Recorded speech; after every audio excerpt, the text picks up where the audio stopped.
Дали стар нов премиер кој подолго време ја водел државата или ново лице на чело на владата е подобро решение за почеток на промените во Македонија, беше една од дилемите на која синоќа се дебатираше во дебатниот магазин Клик Плюс.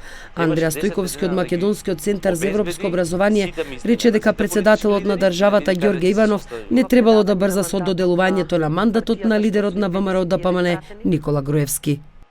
Требаше 10 дена да ги обезбеди сите мислења на сите политички лидери и да види каде ќе се состави мнозинството.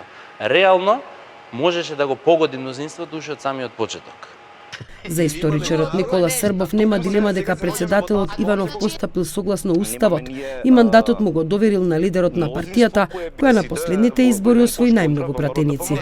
Никола Груевски си беше и на носител на листа, председател на политичката партија која освои најмногу гласови на претходните парламентарни избори. Се држиме до бројките, не да толкуваме слободно кој како мисли.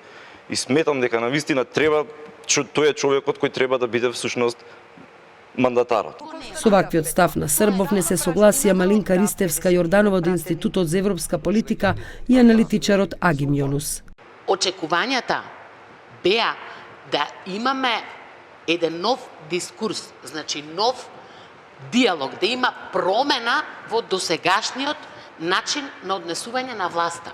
Она што ние го гледаме сега, од начинот на кој што се формира, на кој што се дава мандатот, на кој што се почнуваат преговорите, на кој што понатаму се одвиваат работите, е истиот стар стил. После толку години од предавањето на прашалникот во Брисел, се уште скокаме у место.